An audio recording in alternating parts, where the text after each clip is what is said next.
চলছে গরম, তাপমাত্রা কিংবা বাজেট ঘোষণা, যে কারণেই হোক একটু স্বস্তি পেতে ভাবছেন আইসক্রিম কিংবা কার্বোনেটেড বেভারেজ কিনে খাবেন। কিন্তু বিধিবাম, বাজেটে দাম বেড়েছে এই দুই শীতল খাদ্যপণ্যের। বিদেশে জুস ছাড়া চলেই না অনেকের। সারাদিন পর ঘরে ফিরে জুস কিংবা তীব্র গরমে শরীর ঠান্ডা করতে অনেকেই বাহারি জুস রাখেন সংগ্রহে। এবার হয়তো কেনার আগে একটু ভাবতে হবে, কারণ দাম বেড়েছে আমদানিকৃত সকল ধরনের জুসে। জুস বাদ দিয়ে ভাবছেন আমসত্ত্ব খাবেন, এই গরমে টক মিষ্টি ভালোই লাগবে, কিন্তু কিনতে গিয়ে দেখলেন আমসত্ত্বের দামটা ঠিক নাগালে নেই। আর চলতি বাজেটে দাম বাড়ানো হয়েছে এই পণ্যেরও।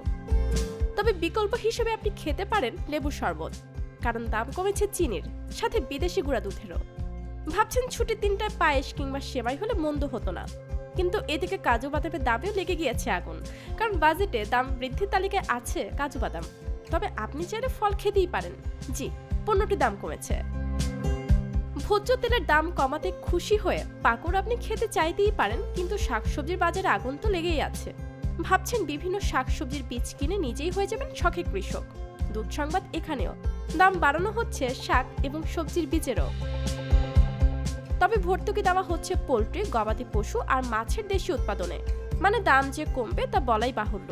এদিকে গরম মশলা, পেঁয়াজ, রসুন আর আদার দামও কমবে। মাছ মাংস খাওয়া আর কে থামায়? খেটে শান্তিতে ঘুমানোর নিয়তে হয়তো ভাবছেন দেশি এসি, ফ্রিজ আর ফিল্টার কিনে ঠান্ডা পানি দিয়ে পার করে দেবেন গরমটা, সেখানেও বিপত্তি, দাম বেড়েছে এই পণ্যেরও। তবে বাংলার চিরাচরিত খাবার ডাল, আলু ভর্তা চাইলে আপনি খেতেই পারেন, দাম কমছে ডাল, মসুর আর আলুর। এত দাম বৃদ্ধির তালিকায় হতাশায় পড়ে পানের সাথে জর্দা কিংবা সিগারেট খাওয়ার কথা ভাবছেন হয়তো, সেখানেও ছাড় নেই। সিগারেটের ধোঁয়ায় দুঃখ উড়াবেন নাকি এত দাম দিয়ে সিগারেট কিনবেন, এই হিসাব কষতে কষতে হয়তো আপনি বুঝবেন 7,97,000 কোটি টাকার বাজেট এমনই হয়।